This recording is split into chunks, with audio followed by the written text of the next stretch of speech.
Hello friends, welcome back to my channel something new with Aparna and I am Aparna Pandey. जैसा कि मैंने मेरे introduction video में कहा था कि मैं 5th, 6th और 7th का सिलेबस पढ़ाऊंगी। जी हाँ, तो हम आज बात करेंगे। आज मैं आपके लिए लेकर आई हूँ हिंदी ग्रामर। हम हिंदी ग्रामर से स्टार्ट करते हैं। ओके, तो हिंदी ग्रामर के अंदर हम सबसे जो कॉमन टॉपिक है 5th, 6th, 7th, सब में ग्रामर लगभग कॉमन ही है। तो हमारा जो सबसे कॉमन टॉपिक है वो है भाषा और व्याकरण। जी हाँ, भाषा क्या होती है, व्याकरण है क्या, हम इसे पढ़ तो रहे हैं पर ये है क्या, इसके बारे में जानना बहुत ज़्यादा ज़रूरी है। तो आज हम इस टॉपिक को हमारे इस वीडियो में पढ़ेंगे। So let's start the video. तो आइए शुरू करते हैं। सबसे पहले भाषा। अब भाषा क्या होती है, भाषा है क्या? आप मुझे सुन पा रहे हैं, देख पा रहे हैं और मैं आपसे बात कर रही हूँ, यानी मैं आपसे इंटरेक्ट कर रही हूँ, बोल रही हूँ। किसके थ्रू आप मेरी बात को किसके थ्रू समझ पा रहे हैं या किस बात को सुन पा रहे हैं? भाषा के थ्रू। मैं हिंदी में बोल रही हूँ, इंग्लिश में बोल रही हूँ, ये बात आप समझ रहे हैं। हिंदी एक भाषा है। साधन, यहाँ लिखा हुआ है साधन। किसी भी अपने विचार को या अपने भाव को मैं लिख देती हूँ, अपने भाव वे विचारों को, अपने भाव व विचारों को आदान और प्रदान करने का जो साधन है, यानी कि आपस में इंटरेक्ट करने का जो साधन है, उसे हम कहते हैं भाषा। ठीक है, अपने भाव और विचारों को, आपके मन में कोई भाव है या आपके मन में कोई भी विचार आता है, जैसे हमारे मन में विचार आता है, फॉर एग्जाम्पल ले लेते हैं कि हमें सेब खाने का मन में आया। ठीक है, अब हम मम्मी के पास जाएंगे, बोलेंगे, बोलना पड़ेगा उसके लिए, मम्मी से बोलना पड़ेगा कि मम्मी मुझे सेब दीजिए, यानी हमने अपनी मम्मी से भाषा में बात की। तो वो जो साधन है ना, उस साधन को हम भाषा बोलते हैं। ठीक है, अपने भाव व विचारों को आदान प्रदान करने का जो साधन है उसे भाषा कहा जाता है। अब बात करते हैं कि भाषा के कितने रूप होते हैं। ठीक है, भाषा के 2 रूप होते हैं, लिखित और मौखिक। ठीक है, तो पहले मौखिक। अब मौखिक क्या होती है? अब मैं आपसे बात कर रही हूं, आप मुझे सुन रहे हैं, ये हुआ एक मौखिक का एग्जाम्पल। जी हाँ, जब हम अपनी भाव और विचारों को बोलकर व्यक्त करते हैं और हम किसी के भाव और विचारों को सुनते हैं तो उसको हम मौखिक रूप बोला जाता है। वो भाषा का मौखिक रूप होता है ना। फॉर एग्जाम्पल ले लिया हमने कि मैं आपसे बात कर रही हूं और आप मुझे सुन रहे हैं, इसमें आ गया बोलने और सुनने, यानी कि जब हम बोलते हैं और सुनते हैं तो वो भाषा का मौखिक रूप कहलाता है, ना कि लिखित रूप। अब लिखित रूप क्या होता है? लिखित रूप होता है लिखने और पढ़ने की जो प्रक्रिया होती है। जब कोई अपनी बात लिखकर या पढ़कर उसे बताए तो वो भाषा लिखित रूप में होती है। फॉर एग्जाम्पल ले लीजिए, आप लोग क्वेश्चन पेपर पढ़ते हैं। अब एग्जाम लेने वाला जो क्वेश्चन पेपर, आप क्वेश्चन पेपर के अंदर लिखा हुआ रहता है। ठीक है, आप उस लिखे हुए के थ्रू आप तक वो बात पहुंचाई जाती है। आपसे कोई क्वेश्चन, जब आपका एग्जाम होता है तो कोई बोलता तो है नहीं कि आपको किसी ने क्वेश्चन बोला और आपने फिर आंसर लिखा, ऐसा नहीं होता। क्वेश्चन पेपर आपको लिखित रूप में मिलता है और लिखकर अपनी बात पहुंचाई जाती है और आप भी उसका जवाब लिखित में ही देते हैं। जब भी हमारा एग्जाम होता है, रिटन एग्जाम, उसके अंदर हम लिखकर अपनी बात देते हैं, तो वो क्या हो गया? लिखित रूप हो गया। इसमें आता है लिखने और पढ़ने, और पढ़कर हम उनकी बात को समझते हैं। इसमें था बोलकर हम बोलते हैं, बोलकर व्यक्त करते हैं और सुनकर समझते हैं। इसमें लिखकर व्यक्त करते हैं और पढ़कर समझते हैं। ये हो गए 2 रूप, ये हो गया मौखिक और ये हो गया लिखित। आई होप कि आपको समझ में आया होगा। अब हम आगे बढ़ते हैं। अब है मातृभाषा, राजभाषा और राष्ट्रभाषा। बहुत सारे लोगों को इनमें डिफरेंस नहीं पता या बहुत से बच्चों को कंफ्यूजन रहता है कि मातृभाषा कौन सी होती है या राजभाषा कौन सी होती है या राष्ट्रभाषा कौन सी होती है। बहुत ही इजी सा है। मातृभाषा, जब किसी भी बच्चे का जन्म होता है, ये मेरा वीडियो हिंदी ग्रामर से रिलेटेड है इसलिए मैं ज़्यादातर इसमें हिंदी के शब्दों का यूज़ करूँगी। तो मातृभाषा, ठीक है, जब किसी भी बच्चे का जन्म हुआ मान लीजिए, तो वो जो अपने आसपास अपने फैमिली मेंबर्स से जो भी भाषा को सुनता है उसी भाषा को वो बोलता है। ऐसा ही होता है, ऐसा तो है नहीं कि उसको पैदा में हिंदी आती है या उसको इंग्लिश आती है या कोई सी भी लैंग्वेज आती है, ऐसा नहीं होता। होता है कि जब वो पैदा होने के बाद सुनता है, उसका हमारे आसपास के एरिया में जो भी भाषा बोली जाती है हम उसी को अडॉप्ट कर लेते हैं और उसी को बोलने लगते हैं, तो वो होती है हमारी मातृभाषा। मातृभाषा हमेशा वही होती है जो हमारे आसपास बोली जाती है, जो हमारी लोकल लैंग्वेज होती है। जैसे अगर आप राजस्थान में रह रहे हैं तो राजस्थान के अंदर भी बहुत से, वैसे मेनली कहा जाता है कि राजस्थानी बोली जाती है, बट हर एरिया के अंदर अलग अलग, हर 25 या 20 किलोमीटर के बाद में भाषा में कुछ चेंजेस हो जाते हैं, वो एकदम लोकल एरिया में आ जाता है, तो उसको हम बोलते हैं मातृभाषा। अब राजभाषा क्या होती है? राजभाषा होती है ऑफिशियली जो भी लैंग्वेजेस यूज़ की जाती है, यानी कि ऑफिशियल वर्क में भी, जैसे जो भी हमारे जितने भी कार्य होते हैं, राज्य वाले जो कार्य होते हैं, फॉर एग्जांपल गवर्नमेंट का कोई वर्क हुआ, गवर्नमेंट डॉक्यूमेंट्स हुए, और इस तरीके के जो काम होते हैं ऑफिशियल, जो भी ऑफिसेज में वर्क होता है कहीं पर भी, वहाँ राजभाषा का यूज़ होता है। अब राजभाषा कौन कौन सी है हमारे इंडिया में? 2 राजभाषा हैं, हिंदी और इंग्लिश। जी हाँ, अंग्रेजी और हिंदी, ये दोनों ही राजभाषा हैं हमारे देश की। हमारे देश में हिंदी और इंग्लिश को भी राजभाषा के रूप में इस्तेमाल किया जाता है।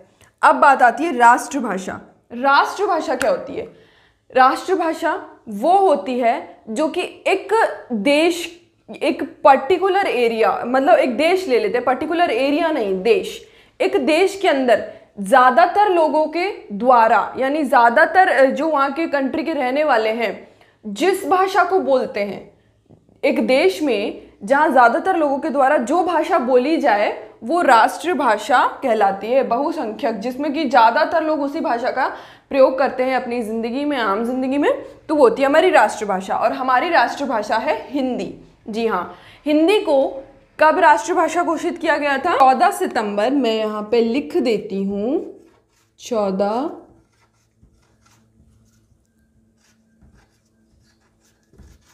सितंबर 14 सितंबर 1949 14 सितंबर 1949 को हिंदी को हमारी राष्ट्रभाषा घोषित किया गया था। ठीक है, तो अब हमें मातृभाषा, राजभाषा और राष्ट्रभाषा तीनों में डिफरेंस पता चल गया कि क्या होता है। हिंदी हमारी मातृभाषा नहीं है, ये बात भी हमें पता चल गई। अब हम बात करेंगे कि बोली, कि भाई बोली क्या होती है। हमने हमारी आम बोलचाल की भाषा में सुना होगा कि यार वो तो वो बोली बोलता है और वो बोली बोलता है, या उसके घर में कोई अन्य बोली बोली जाती है। अब बोली क्या होती है? ठीक है, अब बोली की बात करेंगे तो भाई बोली होती है, सबसे पहली बात तो बोली की पहचान ऐसी होती है कि बोली किसी भी सीमित क्षेत्र में बोली जाती है, यानी कि लिमिटेड एरिया के अंदर बोली जाती है। किसी भी 20 या 25 किलोमीटर तक का उसका एरिया होता है और वो हर जगह अलग अलग चेंज होती रहती है। फॉर एग्जांपल राजस्थान में हम रहते हैं तो फिर राजस्थान में तो राजस्थानी बोली जाती है ऐसे कहते हैं, बट ऐसा नहीं है कि सिर्फ राजस्थानी बोली जाती है। हर अलग अलग जिले के अंदर, डिस्ट्रिक्ट के अंदर, या हर अलग अलग थोड़ी थोड़ी दूरी पर उसमें भी बदलाव होते रहते हैं, तो वो हमारी बोली कहलाती है। अब जो बोली और भाषा के अंदर क्या होता है, भाषा बहुत बड़े विस्तृत क्षेत्र में बोली जाती है, बहुत ही लार्ज एरिया के अंदर बोली जाती है, किसी देश में बोली जाती है, और ये होती है किसी भी लिमिटेड एरिया के अंदर बोली जाती है। अब इसका जो सेकंड पहचानने का तरीका होता है कि इसका जो साहित्य है, यानी कि इसका लिटरेचर, यहां मैं लिखती हूं साहित्य। किसी भी भाषा या बोली के अंदर, किसी भी भाषा में इसका साहित्य बहुत मैटर करता है। ठीक है, तो जो साहित्य है वो बहुत ही छोटा तो नहीं बोल सकते, वो मतलब साहित्य जो होता है ना वो मौखिक रूप में होता है। कौन से रूप में होता है? मौखिक रूप में होता है, यानी कि वो बोलने और सुनने में यूज होता है, यानी उसे सिर्फ बोला जाता है, वो रिटर्न में नहीं होता। और भाषा का जो साहित्य होता है वो हमेशा लिखित रूप में होता है। भाषा का साहित्य हमेशा लिखित में होगा और बोली का साहित्य हमेशा मौखिक के अंदर होगा। फॉर एग्जाम्पल हिंदी है, हिंदी में आपको कई बड़े बड़े ग्रंथ मिल जाएंगे और कहते हैं कि हिंदी के अंदर आपको लिखित रूप में बहुत सारे साहित्य मिल जाएंगे। और कोई भी बोली होती है, बोलियों में भी जैसे आम लोकल लैंग्वेजेस में भी बहुत सारे मुहावरे होते हैं, पर वो मुहावरे वगैरह कहीं लिखे हुए नहीं होते, सिर्फ हम अपनी भाषा में, अपनी बोली के अंदर उसका यूज करते हैं, यानी कि वो एक जनरेशन से नेक्स्ट जनरेशन से बोलकर और सुनकर ही उसका विस्तार बढ़ता है। तो वो होती है हमारी बोली, लिमिटेड एरिया में बोली जाती है और इसका साहित्य हमेशा मौखिक में होता है। ठीक है, तो ये आपको समझ में आ गई।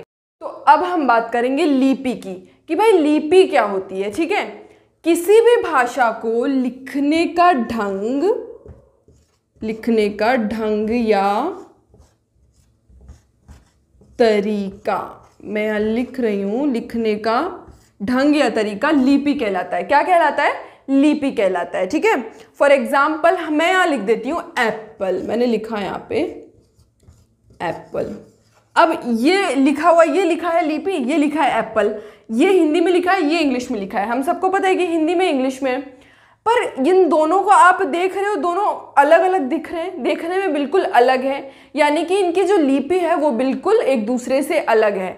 तो हर भाषा की अपनी अलग अलग लिपि होती है। ठीक है, उनके लिखने का जो ढंग या तरीका होता है वो लिपि कहलाता है। फॉर एग्जाम्पल हिंदी इस तरीके से लिखी जाती है और इंग्लिश इस तरीके से लिखी जाती है। उनके शब्द, उनके अक्षर बिल्कुल अलग होते हैं, एक दूसरे से अलग अलग दिखते हैं। वो जो ढंग है, वो जो शब्द और अक्षर, वर्ण, उन सबको लिखने का जो तरीका है वो कहलाता है लिपि। ठीक है, तो हर भाषा की लिपि है, देखा होगा। फॉर एग्जाम्पल पंजाबी हो गई या फिर बंगाली, गुजराती, इन सारी भाषाओं को अगर हम देखें तो अलग अलग दिखती हैं। उर्दू, हर भाषा की अपनी अलग अलग लिपि होती है, वो देखने में बिल्कुल अलग होती है। ठीक है, और हिंदी भाषा की कौन सी है? हमारी हिंदी भाषा की देवनागरी लिपि है। ठीक है, हिंदी भाषा देवनागरी लिपि में लिखी जाती है, इंग्लिश भाषा रोमन लिपि में लिखी जाती है। तो इसी तरीके से हर भाषा अलग अलग लिपि में लिखी जाती है। तो व्याकरण की बात करेंगे, किसी भी भाषा को जानने के लिए या उस भाषा को बोलने के लिए, पढ़ने के लिए, समझने के लिए हमें उसकी व्याकरण आना बहुत ज़रूरी है। अगर हम उसकी व्याकरण नहीं आती है तो हमें वो भाषा भी नहीं आएगी।